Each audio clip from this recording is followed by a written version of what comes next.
toutes et tous, c'est SFOS37. On se retrouve aujourd'hui dans ma salle de bain pour faire un crash test de la Casio FX92. Donc c'est la calculatrice du collège que normalement tout le monde a eu si vous êtes passé par là. On va faire un test, voir si elle est waterproof et faire un test de pliage et aussi un crash test. Donc on va voir si elle tient le coup. Donc on va l'allumer, hop, on va mettre des trucs et on va la plonger dans l'eau. Donc a priori elle flotte.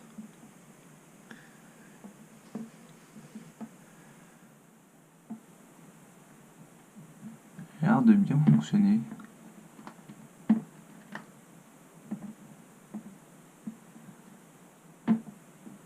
Hop, on peut rallumer. On peut tourner, a priori elle m'a l'air assez hermétique quand même. Ah, il faut voir. Ah, il y a des bulles qui sont. On va faire rentrer de l'eau là-dedans.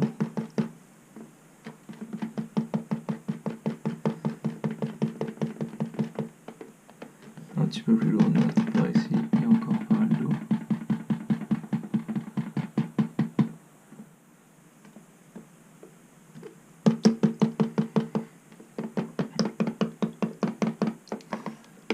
Si on regarde devant, l'écran s'est éteint.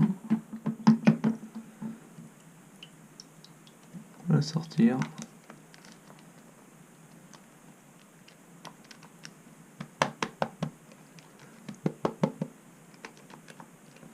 Et on va laisser sécher tout ça. A priori, elle ne veut pas démarrer. Ah, c'est bon. On a un signe de vie. Ça revient progressivement. Donc attends, je vais la sécher. On peut entendre qu'il y a de l'eau dedans. Mais comme vous le voyez, vous devriez le voir. La caméra, elle fonctionne. Bon, elle galère un peu. Elle a un petit problème parce que normalement là ça touche exit, donc je crois normalement ça va donner la réponse, mais ça fait virgule, ça fait 1 virgule. Je tape 1 virgule. Alors soit je sais plus utiliser. Non, c'est ça, c'est rep, c'est bon. Ah, c'est bon. C'est revenu, ça devait être il devait y avoir de l'eau entre les contacts. Donc voilà, 1, 2 plus 2, 4. Je vais la démonter dans une autre vidéo. Je ferai la vidéo démontage et séchage du coup.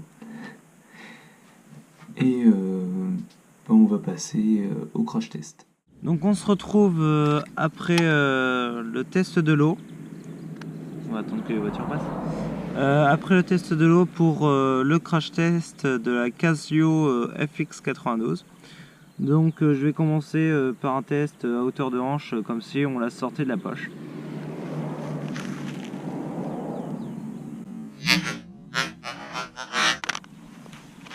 Hop, donc a priori elle a rien à part un petit dommage ici.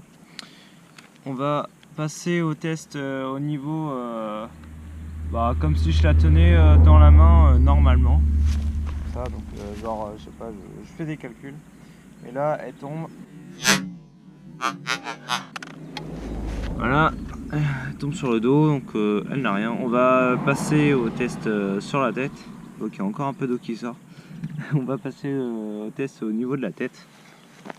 Hop, au niveau de la tête. Elle n'a toujours rien, on va refaire parce qu'elle est un peu tombée sur le côté.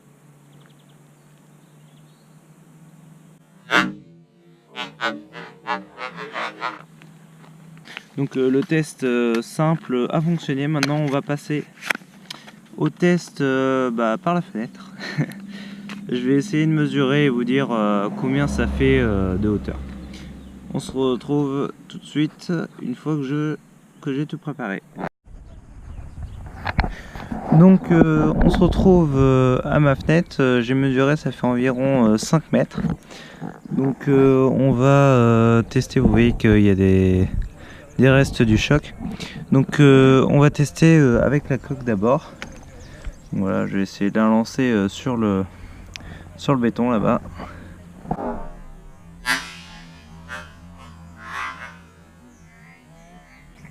Et on va voir ce que ça donne. Pour l'instant je n'y ai pas encore touché, donc on peut voir ici voilà, que la coque elle s'est bien fait défoncer. Là, voilà, avant il n'y avait pas de fissure. Donc là on peut voir que la coque n'est pas très résistante. J'ai eu le même problème sur une autre calculatrice. Je pense que c'est dû au fait qu'il y ait des petites rainures comme ça doit fragiliser la coque. Donc elle se casse toute seule des fois. Et la calculatrice part des petites marques blanches. Pardon pour la caméra. Ah c'est là en haut. Elle est fissurée là, la calculatrice. Donc je pensais que ça allait mieux résister que ça, mais a priori elle commence déjà à faiblir dès le premier choc. Donc on voit que je l'ai lancé vers là je crois. Donc je vais refaire la même chose, sauf que cette fois-ci je vais laisser la caméra en bas. Et je vais vous filmer ça tout de suite. Donc hop, on va la pousser. On va dire là, comme ça. Voilà. Comme ça je pense. Vous devez voir quand la calculatrice va atterrir. A priori elle a rien. Donc je vais recommencer. Et on se retrouve tout de suite après. Donc on se retrouve dans un nouveau décor. Donc c'est une ancienne usine de fabrication de machines à coudre abandonnée pour finir notre crash test. Donc je vais essayer ici, après là-bas là où il y a le petit tag de caca. On va la lâcher parce que ça descend pas mal aussi. Donc on va tester. 3, 2, 1.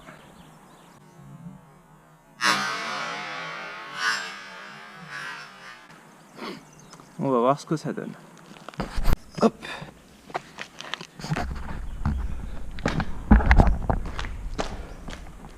La usine, elle est là. Donc, et des débris d'air. Ah, on a l'écran, comme ça. On a l'écran qui s'est fissuré. Mais a priori, elle fonctionne toujours. Voilà. On a l'écran qui est pété, donc je suppose que si on appuie, vous voyez, ça empire le truc. Notre fissure, elle n'a pas bougé. C'est pas vrai pareil. Donc on va recommencer cette fois-ci. Ça va atterrir vers là-bas là.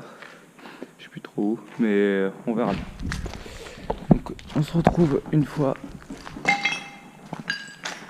qu'on a terminé.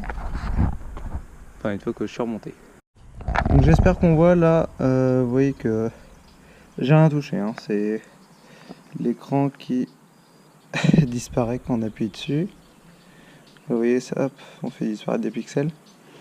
Donc elle a un peu de mal la calculatrice, hein. Je fais la erreur, ça n'arrive pas. Hop. On va essayer de taper plusieurs marchés, voir où est-ce que ça s'arrête. Donc là on voit que ça va pas plus loin. Donc on va tester maintenant ici. J'espère que vous voyez bien. Hop. Je vais essayer de la lancer là comme ça. 3, 2, 1. Top.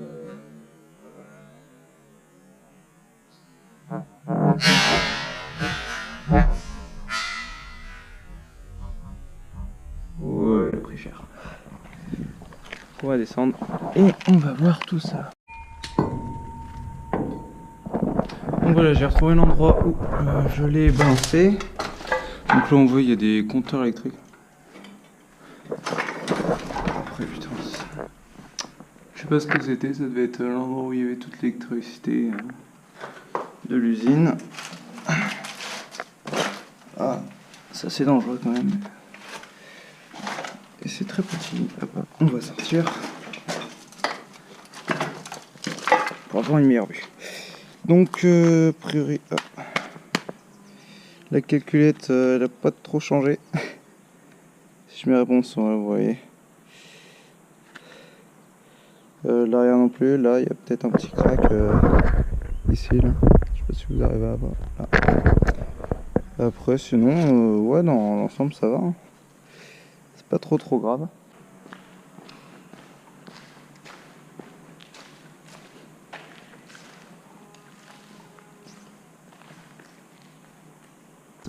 Je me suis installé dans l'usine, on va finir par le bend test. Donc on va essayer de la plier.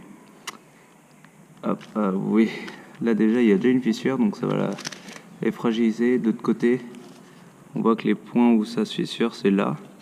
Là je vois elle est très souple, hein.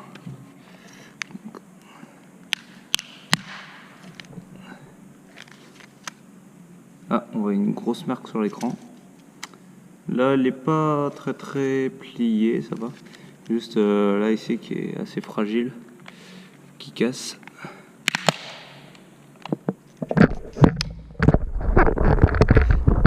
Caméra. Désolé. C'est pas facile parce que je suis sur une porte en fait. Donc voilà ce que ça donne. Donc on voit ici et ici, ce sont les points fragiles parce que en fait là déjà on a ici des petites parties qui tiennent le haut et le bas, et c'est aussi la jonction de l'écran, donc c'est normal que ce soit fragile. On va continuer. Voilà, cassé en deux. Maintenant vous avez une calculatrice pliable, on dirait une DS.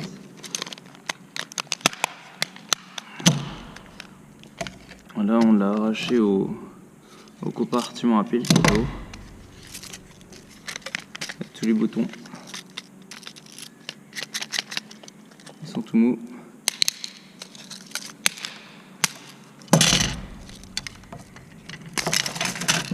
Voilà ce qui reste de la calculatrice.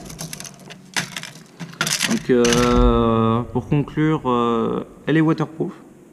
N'essayez pas ça chez vous, hein, bien sûr, parce que sinon votre calculatrice voilà, donc elle va devenir. Donc elle est waterproof, les chocs, si c'est à hauteur normale ça va. Si vous la faites tomber dans un conduit d'électricité d'une usine abandonnée, un petit peu moins. À 5 mètres, et même moins je pense, la coque elle se casse. Donc la coque c'est un des trucs les plus fragiles, hein. À chaque fois j'ai eu plein de copains et moi-même qui ont eu la coque qui se cassait. Ça c'est une deuxième calculatrice. Et donc du coup vous voyez que au niveau de la flexibilité, elle est très flexible, donc elle est très flexible et rigide, donc du coup elle se casse. Donc quand j'entends se plaindre des iPhones ou des grands téléphones qui se cassent, quand vous voyez les calculatrices, faut pas les mettre dans les poches arrière. Donc voilà, j'espère que cette vidéo vous a plu. N'hésitez pas à vous abonner, à mettre un like, même si je dis pas ça souvent. Et puis je vous dis salut à tous et à la prochaine.